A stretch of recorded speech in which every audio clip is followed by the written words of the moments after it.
In a land long forgotten by time, there was a kingdom that stood as a beacon of wisdom, fairness, and justice. It was ruled by a king whose heart was as steadfast as the mountains and as deep as the oceans. His name was King Darius, and his reign was known far and wide for one simple yet powerful principle: truth. But this wasn't just any ruler, nor was this just any kingdom. King Darius's commitment to justice wasn't limited to laws or policies. It ran through the very fabric of his being, shaping every decision he made, every trial he oversaw, and every moment he spent on the throne. But like all stories of power, there was always something lurking in the shadows, an unseen threat, a test of character that could shake even the most noble of leaders. One day, a challenge arose that would test King Darius's belief in the power of truth like never before. It was a case that seemed straightforward at first, but as the story unfolded, things would spiral into a whirlwind of uncertainty, deception, and moral dilemmas that would leave even the wisest of minds questioning what was right and what was wrong. It all began on a quiet afternoon in the royal court. A humble farmer, wearing tattered clothes that spoke of years of hard work and struggle, came to the palace seeking justice. He was desperate. His son, a young boy of no more than 16, had been accused of stealing from a wealthy merchant, an accusation that threatened to destroy their family's name and reputation. The evidence against the boy seemed irrefutable. The merchant had claimed that the boy had taken a prized necklace worth a small fortune. Yet the farmer swore on his life that his son was innocent. His voice trembled as he spoke, but his eyes were firm with conviction. King Darius listened intently, his gaze unwavering as he assessed the farmer's every word. He had heard countless pleas for justice in his time, but something about this case felt different.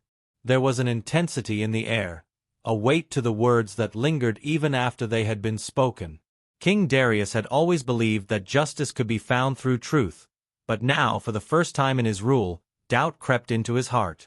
The merchant, a proud and influential man, stood across from the farmer, his face cold and calculating. He had no doubt in his mind that the boy had stolen from him. After all, the necklace had been found in the boy's possession just hours after the theft. But there was something about the way he spoke that didn't sit right with King Darius. His words were smooth, his accusations well-rehearsed, almost as if he had expected this moment for a long time. As the trial began, King Darius could feel the weight of the entire kingdom on his shoulders. He had always believed that truth was the foundation of all justice, that no matter how tangled the web, the truth would always emerge in the end. But what if the truth wasn't as simple as it seemed? What if the boy was guilty, as the evidence suggested, but the merchant was hiding something darker beneath his polished exterior? The room grew heavy with tension as the young boy was brought forward. His eyes were wide with fear, his hands trembling as he stood before the king. He looked no different from any other child, innocent, fragile, and lost. But King Darius had seen enough to know that appearances could be deceiving. Was this boy truly the thief he was accused of being, or was he just a pawn in a much larger game? And if the boy was innocent, who could be trusted to reveal the real truth? As the witnesses were called and the details of the case unraveled, King Darius found himself caught in a whirlwind of conflicting emotions. His mind raced with questions, doubts, and suspicions, but his heart remained steadfast in its belief that justice must be served. The king's commitment to truth was not just a matter of principle, it was a matter of honor. He had sworn to protect the innocent and uphold the law, but as the story deepened, the lines between right and wrong blurred. But even as King Darius tried to piece together the puzzle, a voice in the back of his mind whispered a warning. Something wasn't right. The merchant's story seemed too perfect, too rehearsed. The boy's plea for mercy echoed with a sincerity that tugged at the heart. And yet, every instinct told the king that there was something more to this case than met the eye. Would King Darius uncover the truth in time, or would he be forced to make a decision that would haunt him forever? As the court sat in silence, awaiting the king's judgment, the tension in the room reached its peak. The fate of the young boy, the reputation of the farmer, and the honor of the merchant all rested in the balance. King Darius had to act quickly, but how could he, when the truth was so elusive, so hidden in shadows? The king rose from his throne, his mind swirling with uncertainty. The weight of his decision pressed heavily upon him. The moment of judgment had arrived, but the truth, his one guiding light, seemed just out of reach. Would he be able to discern it before it was too late? Or would the forces of deception and greed twist the truth beyond recognition? The room waited, breathless. The king raised his hand, signaling for silence, his gaze piercing through the crowd. And then, in a voice that carried the weight of the kingdom, he spoke, "The truth, like a hidden flame, burns brightest in the darkest of nights. But it is in the search for it that we reveal our true selves." And with that, the king paused, leaving the story unresolved, leaving everyone on the edge of their seat, wondering what would come next in the kingdom's greatest trial. Would justice be served? Or would the shadows of deception prove too powerful for even the wisest of kings? Only time would tell, and King Darius knew that the path ahead would lead him to the very heart of what it meant to be just, and to be human. The air in the courtroom felt thick with anticipation. King Darius stood at the edge of his throne, his fingers lightly brushing the cold stone as his thoughts swirled in a chaotic dance. For the first time in his reign, his belief in truth and justice was being tested in ways he had never anticipated. He had dealt with countless cases of theft, betrayal, and even murder in his long years as king. But never had a situation left him so uncertain, so unsettled. Something about this case, it gnawed at him, whispering that there was something deeper at play, something hidden in the folds of the truth. King Darius had long prided himself on his wisdom. He was a king who ruled not by force, but by understanding, patience, and, above all, a deep respect for the truth. His subjects often spoke of him with reverence, admiring the fairness with which he administered justice. He had inherited his throne after the untimely death of his father, King Armin, who had been equally beloved for his integrity. Armin had taught his son that the kingdom's true strength came from trust, trust in the king, and trust in the law. But trust, like all things, could be easily broken. And today, Darius felt that fragile balance teetering on the edge. As the king stood in silence, his mind drifted back to his childhood. He remembered sitting at the feet of his father, listening to stories of great rulers who had been brought low by their inability to discern the truth from falsehood. Armin had always told him, "A wise king does not rely on the words of others alone. He must trust his instincts and seek the truth with his heart." It was advice that had shaped Darius into the ruler he was today. But now, as he gazed across the room at the young boy trembling before him, those words felt heavier than ever. The boy's name was Leandro, and though he was still just a child in the eyes of the law, his future rested in the hands of King Darius. Leandro was the son of a poor farmer named Elias, who had brought his son to the palace, pleading for mercy. Elias had the rough hands of a man who had toiled under the sun for years. His clothes, once brown with dirt, were now faded to a pale gray, a symbol of his humble life. His desperation, however, was what had truly struck Darius. He had seen countless fathers come to court, pleading for their son's innocence, but Elias's plea was different. There was no theatrical performance, no grand speeches, just a quiet man with a broken voice, holding on to the only thing that mattered to him, his son. But what did Elias know about his son? Could the boy truly be innocent, as his father claimed? Or was this just another case of a boy trying to avoid the consequences of his actions? The evidence was strong. Too strong, perhaps. The necklace that the merchant claimed was stolen had been found hidden in Leandro's possession, tucked away in the boy's bag. And the merchant, a wealthy man named Valerius, was no fool.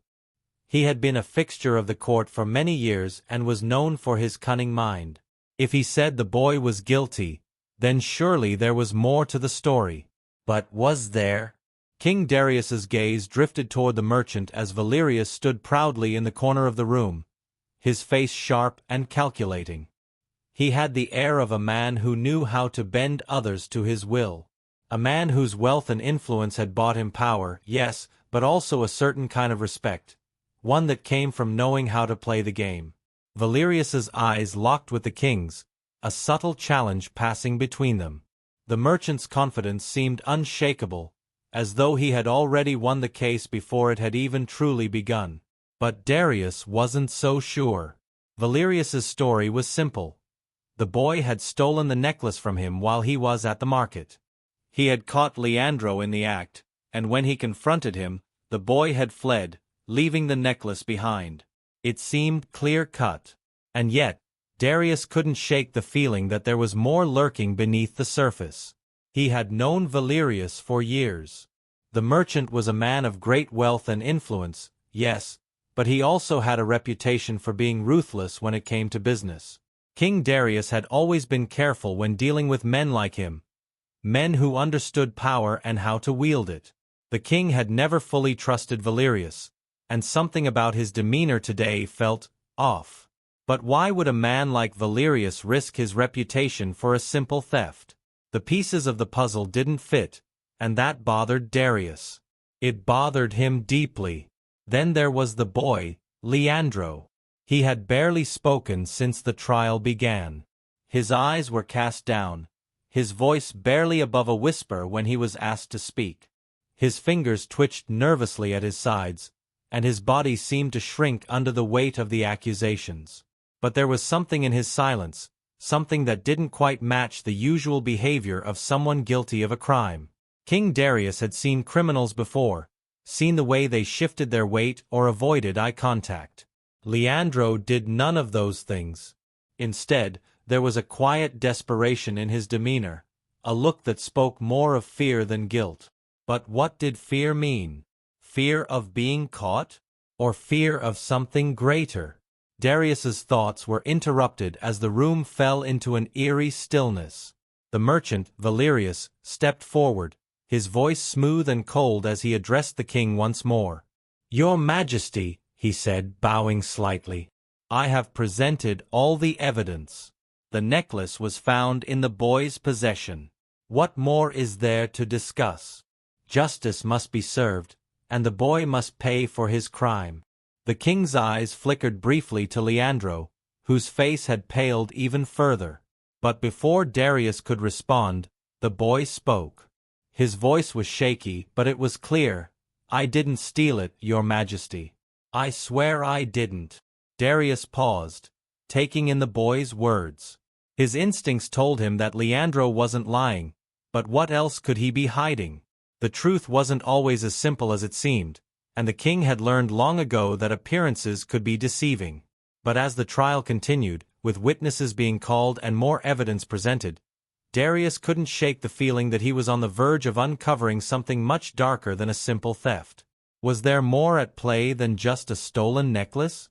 Was Leandro truly innocent, or was he a pawn in a much larger game?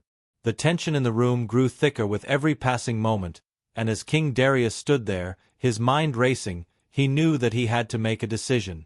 But the more he listened, the more uncertain he became.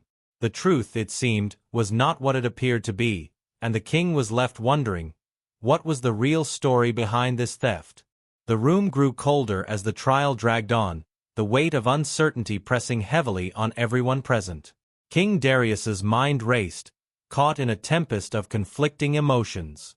He had seen many cases in his time, some with clear answers and others steeped in ambiguity, but this was different. This case gnawed at him, the question of truth slipping through his fingers like sand. It was as though the very nature of justice itself was being called into question, and the king didn't know if he was prepared for the answer. Leandro stood there, trembling, his eyes darting between the king and the merchant. His silence spoke volumes, but it only raised more questions. Why didn't he defend himself more forcefully? Was he so overwhelmed by fear that he couldn't find the words? Or was there something more to his hesitation? Darius couldn't ignore the boy's manner. It was as though he wasn't just afraid of the punishment awaiting him, but of something far worse, something outside the court, outside the walls of the kingdom. What had the boy seen or experienced that had left him so scared? The merchant, Valerius, stood in stark contrast to the boy. Confident, poised, and cold as ice, Valerius seemed completely unfazed by the mounting tension in the room. His every word seemed calculated, designed to sway the court in his favor. But there was something about his composure that unsettled Darius. The merchant's smooth voice carried the weight of a man who had been in these halls many times, using his influence and power to manipulate outcomes to his benefit. Darius knew that men like Valerius didn't simply deal in goods, they dealt in power, in control. But why would a man of his standing risk his reputation over a simple theft? Why would he bother accusing a poor boy from the outskirts of the kingdom when he had everything to lose? And yet, the evidence seemed undeniable. The necklace, once belonging to Valerius's late mother, had been found in Leandro's possession. It was a precious family heirloom, the kind of thing that could ruin a person's life if it was stolen. The story of how it had come into the boy's hands seemed clear enough. Valerius had caught him red-handed at the market, trying to flee with the stolen goods. That was what Valerius claimed, anyway. But there were cracks in the story. Darius's mind kept circling back to the boy's reaction. Leandro's fear wasn't the kind of fear one felt when caught in the act. It was something deeper, something older. The boy's eyes, wide and frantic, seemed to be searching for something, as though he were waiting for someone to speak, waiting for someone to believe him. Was he trying to tell the truth? Or was he hiding something even darker? Darius's thoughts were interrupted by the sharp voice of Valerius, who had grown impatient with the silence. "Your Majesty," he said again, his tone dripping with disdain, "this trial has gone on long enough. The evidence is in front of us. The boy is guilty. I demand justice." There was a flicker in the boy's eyes, a slight tightening of his jaw. For a moment, it seemed as though Leandro might speak up, might finally defend himself. But instead, he took a step back, his body language shrinking. The silence in the room stretched, suffocating everyone in its grasp.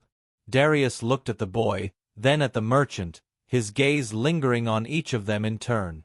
He couldn't shake the feeling that something wasn't right. What if Leandro was telling the truth? What if the necklace hadn't been stolen, but planted?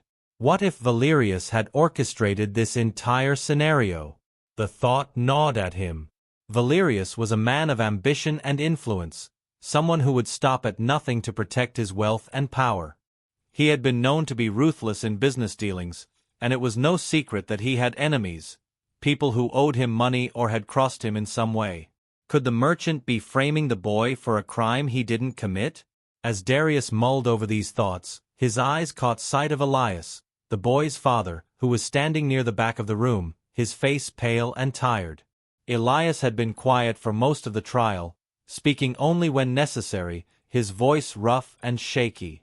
The man had the demeanor of someone who had already lost everything, someone who was desperately trying to cling to the last shred of hope.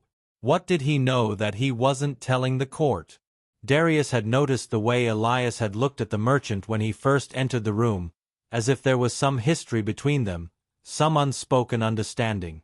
Was Elias aware of something that could change the course of the trial?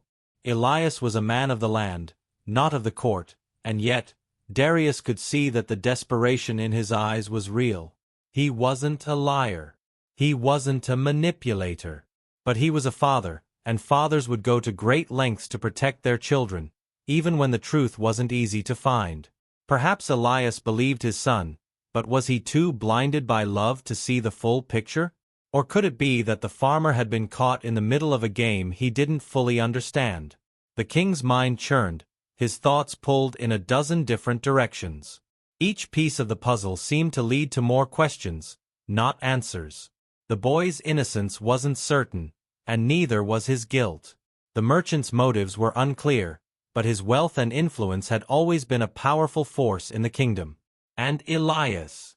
Elias was a wild card, a man whose fear and love for his son might cloud his judgment. There was something about the way the kingdom felt that day, a tension, a sense of impending change. The people of the court whispered to one another, exchanging worried glances, but no one dared to speak up. King Darius had always been a ruler who prided himself on fairness, but as the trial continued, the weight of his decisions felt unbearable. How could he possibly untangle the web of lies, fear, and ambition that surrounded this case? And what would it cost him to uncover the truth? Darius felt a strange pull, as though something deeper than justice was at stake here. What if the answers to this case lay not in the courtroom, but in the hearts of the people involved? What if Leandro's fear was a cry for help, not just from the punishment he feared, but from a truth he was too terrified to face? And if Valerius was guilty of framing the boy, what other dark secrets was he hiding? The king couldn't help but feel that the fate of the kingdom itself was tied to this trial, that the answer to this mystery would open the door to something far greater than the theft of a necklace. But for now, the truth remained elusive, and Darius could only wait for the right moment, the right sign to reveal itself. Until then, the room held its breath, and the kingdom held its secrets. The man collapsed to the ground with a final, breathless gasp. His body hit the stone floor with a dull thud, and for a moment, the entire room held its breath. The air was thick with uncertainty, and the king felt the gravity of the moment press down on him like a stone on his chest. The strange man's warning, the words "they're coming," reverberated in his mind, sending a cold shiver down his spine. Who was he? What had driven him to stagger into the court, injured and desperate? And more importantly, who was coming? The guards moved swiftly, rushing to the man's side, but they hesitated as they saw the state he was in. His injuries were severe, and his breath was shallow. There was no immediate threat that could be seen, no shadowy figures standing at the doorway. Yet, the king could sense something ominous in the way the man's body tensed, in the way his eyes flickered with a mixture of terror and urgency. It was as though he had seen something unspeakable, something that the king himself was now too afraid to face. Elira's gaze flickered to the man, her face pale, but her posture did not change. Valerius, on the other hand, seemed to freeze, his expression shifting into one of pure calculation. He didn't move, didn't show fear, but the king saw it in his eyes. A hint of worry, a flicker of recognition. Valerius knew something. There was no doubt about that. The very air between them felt charged, like the stillness before a storm. Darius's mind raced. What was happening? Was this man's appearance some kind of warning? Had someone planned this, or was it just a coincidence? And if it was a warning, from whom?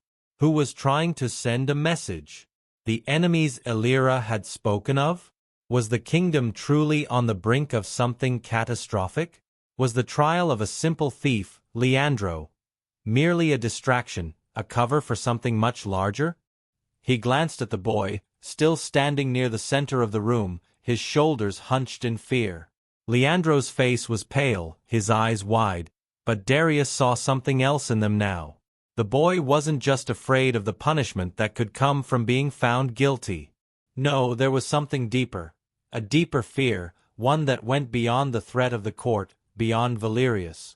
Something had unsettled him, something had shaken him to his core. What was it? Was he truly innocent, as Elira claimed? Or had he been caught up in something darker, something far beyond his control? The king's eyes turned back to the man on the ground. His breathing was shallow, but he was still alive, struggling to find words. Darius knelt beside him, his hand hovering over the man's shoulder, as if unsure whether to touch him or not. The room was eerily silent, save for the soft rasping of the man's breath. "Speak," Darius urged, his voice low but firm. "Tell me what you know." The man's eyes darted around the room, and for a moment, Darius saw a flash of recognition in his gaze, a flicker of something, a memory, a warning, before his eyes glazed over again, his words barely audible. "They'll come for you. For all of you. They know. They've known for so long." Darius's heart skipped a beat. Who was coming? Who knew? The man was slipping in and out of consciousness, his breath ragged and labored. But in his eyes, there was a deep fear, a terror that seemed to be rooted in something more than just a physical injury. There was a story here, a terrible, unspoken truth that had yet to be fully uncovered. As the guards moved to pull the man away and tend to his injuries, Darius stood up slowly, his mind turning, trying to piece together what he had just heard. Elira's words echoed in his ears. "You don't understand, do you, Valerius? You think you control everything." Was she right? Was Valerius part of something much bigger? A conspiracy that reached further than the walls of the court? The thought made Darius's stomach churn. If this was true, if there was something more than just this trial, then the stakes had just escalated beyond anything he had ever imagined. He turned his gaze back to Valerius.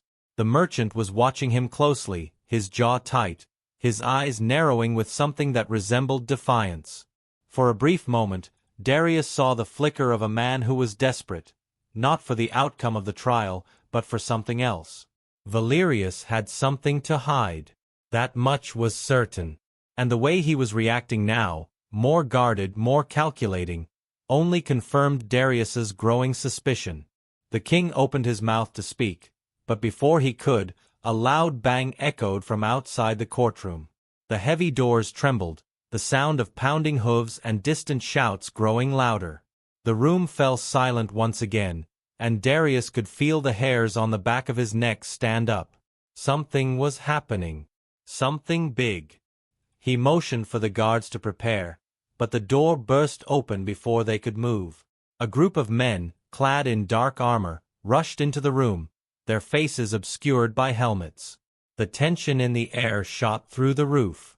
The sudden appearance of these strangers, without warning, without explanation, was enough to send a chill through everyone present. The courtiers recoiled, and even Valerius's usual composure cracked for a moment as he stepped back, his eyes darting around the room, unsure of what to do next. The leader of the group, a tall man with a deep, commanding voice, stepped forward. "King Darius," he said, his tone cold and formal, but with an edge of urgency, "we need to speak with you. Immediately." Darius's mind spun. Who were these men? What did they want? Was this the they the man had been warning about? Were they here to finish what had been started? The king's heart raced as he tried to maintain control, to hold on to the authority that had guided him through countless battles and political crises. But this felt different. This felt like a reckoning. He glanced back at the court, at the faces of his people, his advisors, his allies, and then at Leandro. The boy's face was full of confusion, fear, and something else, a dawning realization that perhaps everything had just changed. What had started as a simple theft accusation now felt like the opening salvo in a much larger war. "Who are you?" Darius demanded, standing tall. He had to assert control, even as his thoughts raced and his heart beat wildly in his chest. The man in charge stepped forward, his eyes locked on Darius with a mix of respect and something darker. "We are the ones who've been watching, the ones who've been waiting. And now it's time to act." The room held its breath. Darius felt the ground beneath him shift, the weight of history pressing down on him, as if this moment was the turning point. The kingdom was at a crossroads, and Darius realized with growing horror that this trial, this boy, this merchant, none of it was as it seemed. Something much darker was coming, and he had no idea who would walk out of that room alive, or what his kingdom would look like when the truth finally came to light. The silence was deafening now, thick with anticipation. The storm was here, and the king knew he couldn't stop it. Not yet. The room was still, as if time itself had stopped. The leader of the armored men stood motionless, his gaze locked on Darius, and for a moment the king felt as if he were facing not just a group of strangers, but the very weight of fate itself. Everything seemed to come to a head in that one breathless instant. The warning from the man who had collapsed, the arrival of these mysterious figures. Darius could feel the pieces of something massive, something beyond his control, falling into place. But then, just as the silence seemed unbearable, another figure entered the room, pushing through the guards without hesitation. It was a woman, tall, composed, and unmistakably familiar. Darius's heart skipped a beat when he recognized her. Lady Helena, one of his closest advisors, a woman he had trusted implicitly for years. But there was something in her eyes now, something cold and calculating, that made the blood in his veins run cold. She walked in with purpose, her face unreadable, and stood beside the armored men, as if she had been expecting them all along. A chill swept over Darius, his thoughts a whirlpool of disbelief and dread. What was happening? Why was Helena, of all people, standing with them? "Your Majesty," Lady Helena said, her voice soft but firm. There was no trace of fear in her tone, no sign of hesitation. "I believe it is time for the truth to finally come out." Darius's mind reeled. Was this some kind of betrayal? Had Helena, who had been a pillar of his court for so long, been part of the conspiracy from the start? Could it be that her loyalty had been a lie all along? Before Darius could speak, Helena turned toward the armored man at her side, nodding for him to proceed. The leader of the group stepped forward, his movements precise and calculated. "King Darius," he said, his voice deep and commanding, "the time for games is over. The rebellion has already begun, and your kingdom will fall unless you act." Rebellion. The word echoed in Darius's ears, reverberating through the walls of the courtroom. It was as if a door had been opened to a truth he had never even considered. For years, he had thought his reign was secure, that the kingdom was prosperous and safe. But now, everything was unraveling before his eyes. There had been whispers, of course, rumors of unrest, of secret dealings, but Darius had never imagined it was this serious. A rebellion? The very thought seemed impossible. "What are you talking about?" Darius demanded, his voice sharp, the weight of the situation pulling him toward the edge of panic. "What rebellion?" The armored man's eyes flickered to Helena, and she nodded again. He reached into his cloak and pulled out a rolled-up parchment, sealed with a dark, unfamiliar insignia. Darius's heart raced as the man unrolled the scroll, revealing a series of maps, intricate plans, and a list of names. "Everything you've built," the leader said, "has been undone by those you trust most. These are the names of your most trusted generals, advisors, and leaders in your court. People who have been plotting against you from the inside." Darius's mind seemed to implode with disbelief as the leader continued. The names on the parchment were all familiar, trusted men and women who had served him faithfully for years. And then, near the bottom, his eyes caught the name he had hoped never to see, Helena. A jolt of shock ran through him, and he couldn't suppress the gasp that escaped his lips. The woman standing beside the rebels, his advisor, his confidant, had been working against him all along. "I'm sorry, Your Majesty," Helena said softly, her voice almost too calm, too composed. "But the kingdom has changed, and so have I." Darius's world seemed to crumble beneath him. The betrayal hit harder than anything he had ever experienced. He had trusted Helena, had relied on her counsel, her wisdom. She had always seemed the very image of loyalty. And now, in the span of a heartbeat, she was revealed as the architect of his downfall. "You've been feeding them information?" Darius's voice trembled, but he forced himself to stand tall, despite the rising panic in his chest. "How long? How long has this been going on?"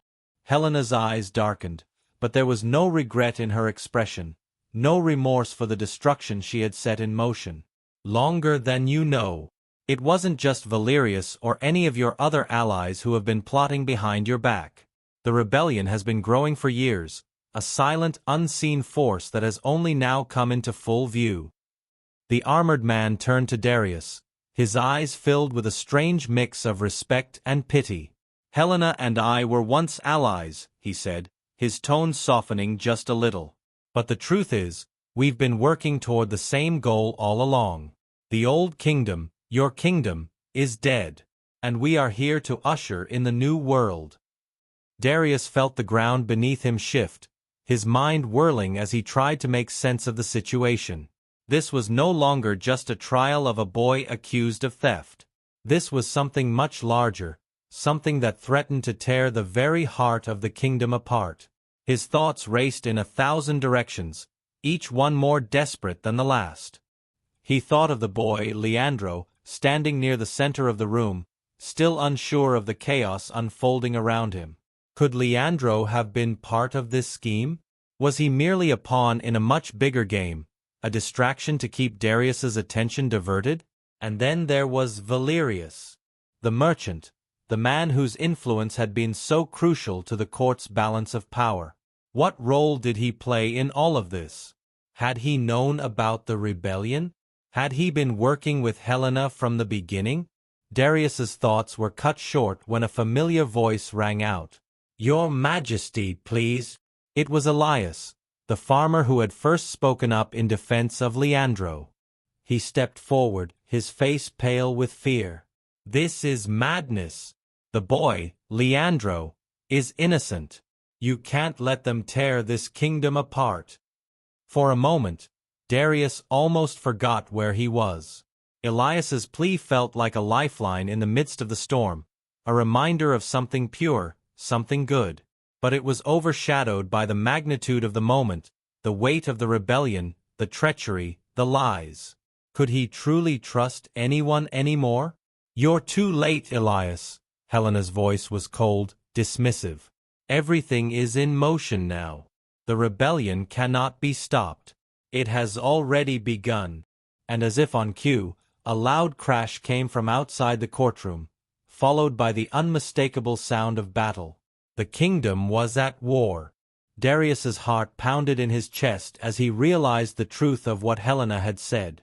The rebellion wasn't some distant threat. It was here. It was now. And it was far more dangerous than he could have ever imagined. The room was a powder keg, and the spark had already been lit. Every decision, every word, every action from this point forward would determine whether the kingdom would survive or fall. And as Darius stood at the crossroads, torn between trust and betrayal, between loyalty and survival, one question burned in his mind. Could he still save his kingdom? The battlefield outside the courtroom raged with the clash of steel and the shouts of men caught in the throes of rebellion. The very walls of the kingdom seemed to tremble as the sound of war surged closer, and Darius stood frozen, caught between two worlds. His kingdom was collapsing, and everything he had worked for, the loyalty, the alliances, the years of peace, was unraveling before his eyes. The rebels were inside the castle, and nothing could stop them now. Helena's cold eyes locked onto his, and in that moment, she wasn't just his trusted advisor anymore. She was the face of his undoing. Her betrayal had been a quiet one, a long conspiracy crafted in the shadows, and now it was laid bare for all to see. The king could hardly believe the truth of it. The loyalty he had thought he could count on had been nothing more than a well-crafted illusion. His hands clenched into fists as he turned to the leader of the armored men, whose presence in the room had only made everything worse. "Is this what you wanted?" Darius's voice was strained, the anger and disbelief cutting through him. "To destroy everything? To take everything from me?"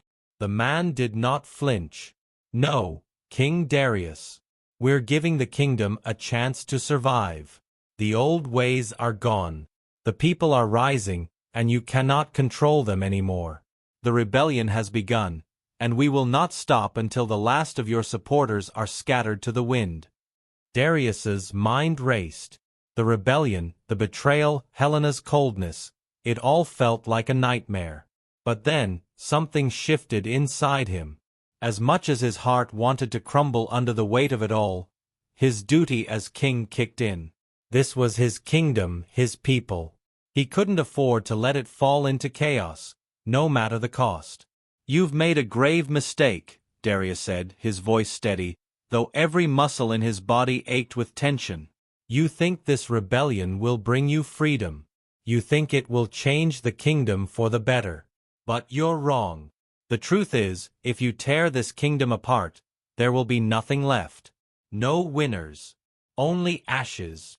He looked over at Valerius, still standing by the side of the room, his posture now betraying his unease. The merchant had always been a man who played both sides, always calculating, always weighing his options. But now, the kingdom was on the verge of collapse, and Darius could see that even Valerius wasn't as confident as he had been. The merchant's eyes flickered from Darius to the rebels, uncertainty clouding his features. If you think you can rebuild from this, you are making a mistake, Darius continued, his voice hardening. You can destroy the throne, but you cannot destroy the heart of this kingdom. The people will not stand for it. I will not let you destroy everything. For the first time, a shadow of doubt crossed Helena's face. She was silent, but the way she looked at Darius seemed almost like a moment of hesitation. It was brief, almost imperceptible, but it was enough to make the king wonder. Had she really believed in the rebellion from the beginning, or was there something else at play? Was there more to this conspiracy than she had let on? Before anyone could respond, another crash reverberated through the walls of the courtroom. This time, it wasn't just distant sounds of battle. It was close, too close. The door swung open once again, and this time it was Leandro who entered, breathless, his face pale and drenched in sweat. His clothes were torn, his hands covered in blood. The boy, once caught in the web of accusations, now stood at the center of it all, his presence as unexpected as it was unsettling. "Your Majesty," Leandro gasped, his voice shaky but urgent. "It's all wrong. I didn't steal the necklace. I was framed. They've been using me. They—" But before he could finish, a figure stepped into the room behind him, someone Darius had never expected to see. His heart stopped. It was the man who had warned them earlier, the one who had collapsed in the courtroom, the one who had spoken of them coming. The man was now standing tall, fully recovered, his expression calm yet filled with an eerie certainty. "I told you the truth," the man said, his voice clear and resonant. "It was never about the necklace. It was about power. And you've been played, King Darius." Darius's confusion deepened. "Who are you? What is all of this? Why are you here?" The man looked around the room at the chaos, the armored rebels, Helena's cold stance, Valerius's shifting loyalty, and then at Leandro, who was now looking at Darius with a strange mix of fear and determination. "I'm part of the rebellion," the man confessed. "But not in the way you think." A stunned silence fell over the room as Darius's mind struggled to process the revelation. The man had been a part of the rebellion all along? But then, why had he warned them? Why had he come to stop them? "I'm a double agent," the man continued, his eyes now locked with Helena's. "I've been feeding information to both sides, because I knew this would happen. I knew the kingdom would come to this. And I knew you, Helena, would be the one to push it all into motion." Darius's breath caught in his throat as the true nature of the conspiracy began to take shape. Helena wasn't just a traitor. She wasn't just playing both sides. She was the key. She had been manipulated, maybe even blackmailed, into starting this rebellion. The game she had been playing wasn't just for power. It was something deeper, something darker. The man's next words sent a chill through Darius's veins. "Helena doesn't know this yet," he said, his voice steady. "But she's not the one in control here. There is someone else pulling the strings." The revelation hit like a bolt of lightning. Darius's head spun as he turned to Helena, his eyes wide with shock. "What do you mean?" he demanded. "Who else is involved in this? Who is behind it all?" Helena's eyes flickered, just for a moment, but it was enough. The betrayal in her gaze now turned to confusion, then fear. She wasn't in charge? Darius saw it now. The cracks in her composure, the hesitation in her voice. "It was never just you," the man said to Helena, his tone almost pitying. "You've been manipulated into believing that you were the one who could remake the kingdom. But the true mastermind has been using you as a puppet all along." A gasp escaped from Helena's lips, and she took a step back, her face paling as the reality of the situation seemed to crash down around her. She wasn't the orchestrator of the rebellion. She was just a piece in a much larger game, a game that she hadn't fully understood. The realization hit her like a hammer, and in that moment, Darius knew there was still one last twist to this story that no one had seen coming. "Who?" Darius's voice was a mere whisper as the pieces began to fall into place. "Who is it? Who's been controlling you? The man smiled, a grim, knowing smile. The one you least expect. The one closest to you. Darius's heart stopped. The truth he had feared, the truth he had never dared to imagine, finally hit him with the force of a thunderclap. It wasn't just Helena. It wasn't just Valerius. The real power behind the rebellion, the true mastermind behind it all, was someone far more dangerous. Someone who had always been right there in the shadows. It was his own brother, Adrian, who had been working to undermine him from the very start. And as Darius stared into the eyes of his closest allies and enemies, the room grew unbearably tense. The betrayal went deeper than he had ever imagined. The kingdom was on the verge of collapse, and now everything, every lie, every scheme, was about to come crashing down in the most unexpected and devastating way. The final battle for the kingdom was beginning, and nothing would ever be the same again. The room fell into a suffocating silence as Darius's mind raced.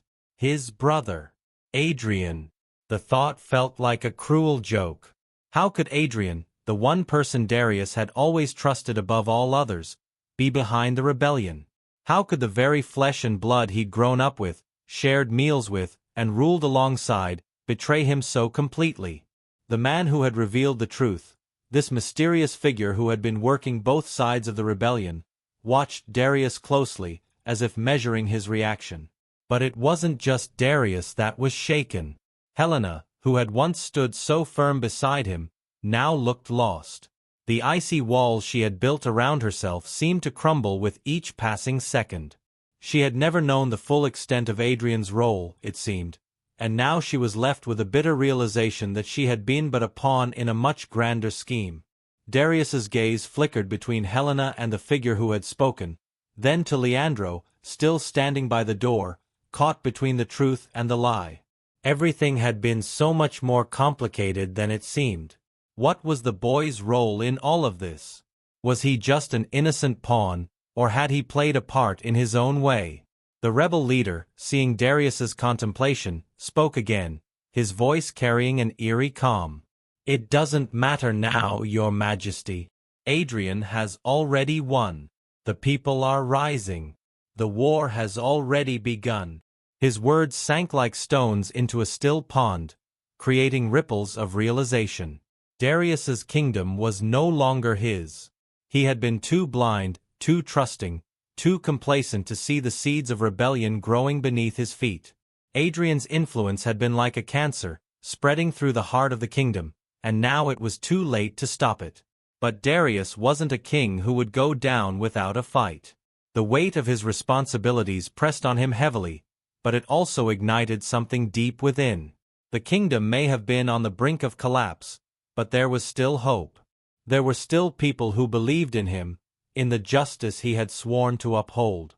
There were still men and women who fought for the future of the kingdom, who believed in its integrity. If he could rally them, if he could unite his people, perhaps there was a chance. "Adrian may think he's won," Darius said, his voice steady now, despite the storm raging inside him. "But this kingdom is not his to take. I am its king, and I will fight for it, no matter the cost."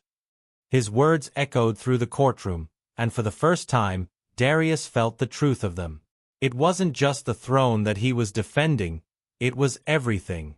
The people, the land, the future. Everything depended on the choices he made in the coming days. Helena, her eyes now filled with a mix of guilt and realization, stepped forward. "You're right," she said quietly. "I was blind to the bigger picture. I thought I could make the kingdom better, but I was used. I never saw Adrian for what he truly was." Darius's heart twisted with a mix of anger and sorrow. But he knew Helena was speaking the truth. She had been manipulated, just as he had been. And while her betrayal had stung deeply, there was no time for resentment. They had to put the pieces together if they were going to fight back. "You're not alone in this," Darius said to her, his voice resolute. "We will find a way to expose Adrian for what he really is. Together, we can still save this kingdom." Leandro, still standing silently by the door, now spoke up, his voice unsteady but filled with conviction. "I don't know much about rebellion or kingdoms," he said, "but I know one thing. People can only fight for what they believe in. And I believe in you, Your Majesty. I believe in what you stand for." Darius looked at the boy, his heart swelling with unexpected gratitude. Leandro had been caught up in the chaos, but now, more than ever, he saw the value of his sincerity. Sometimes, the truest heroes were the ones who didn't even realize their own courage. Darius turned back to the man who had revealed Adrian's treachery, his mind sharp with a new resolve. "You said the rebellion has already begun. But where does Adrian stand in all this? How do we stop him?" The man nodded solemnly. "Adrian has already moved his forces into the city. He has powerful allies, many of them hidden among your most trusted soldiers. He's already begun to destabilize the region, cutting off your support from the inside." Darius clenched his fists. The time for sitting idle was over. "Then we strike first. We expose his lies. We show the people the truth. If Adrian wants war, we'll give it to him, but on our terms." With newfound determination, Darius quickly called for his most loyal commanders and soldiers, sending messengers across the kingdom to rally those who still believed in the old ways, the ways of honor, justice, and loyalty to the crown. The battle for the kingdom was not just one of armies and weapons. It was a battle of hearts and minds. Darius knew that if he could reach the people, if he could expose the corruption within his own court, there was still hope. As the days passed and the kingdom braced itself for what would be the fiercest battle it had ever seen, Darius's mind never wavered. Adrian, once his closest ally, had turned his back on everything they had built together. But Darius would not let that destroy everything he had worked for. The people of the kingdom, farmers, traders, soldiers, even the poor, began to rally behind him, inspired by his resolve, his commitment to truth, and his willingness to stand against the forces of betrayal. News spread that the rebellion was not what it seemed, that the true enemy was not the king, but a man who sought power through deception and bloodshed. When the final confrontation arrived, it was not just the soldiers of Adrian that Darius had to face. It was the realization that, sometimes, the greatest battle is the one fought within yourself. The people who had been misled by Adrian's lies began to see through the fog, to recognize the truth that had been obscured. With every passing hour, Darius's forces grew stronger, and the tide of the battle began to turn. In the end, Adrian's forces fell apart, not through brute strength, but because the people no longer followed him. Betrayal, it seemed, was always the weakest foundation for any kingdom. When the truth came to light, it was a force far more powerful than any army. When Adrian was finally confronted, Darius stood before him, not as a ruler seeking vengeance, but as a man who had been betrayed by his own blood. "You sought power," Darius said quietly, his voice heavy with sorrow, "but you've destroyed everything we built. And for what?" Adrian's face was a mask of defiance, but it crumbled as he realized the full scope of his failure. The kingdom had rejected him, not because of force, but because of the truth. The kingdom had found its strength, not in weapons, but in unity. In the days that followed, the kingdom began to rebuild. The rebellion, which had once threatened to tear everything apart, became a distant memory. The truth, though painful, had set them free. And though Darius would never forget the betrayal, he had learned something invaluable: that the greatest power in a kingdom was not the throne, but the trust of its people. As the sun set over the kingdom, Darius stood on the balcony of his palace, looking out over the land that was slowly healing. The journey had been long and filled with unimaginable challenges, but the kingdom would survive. And Darius, though forever changed, would rule with the wisdom that only hardship can bring. And so, the story of King Darius and the rebellion ended, not with the fall of a kingdom, but with its rebirth. The power of truth had triumphed, and from the ashes of betrayal, a new dawn was born.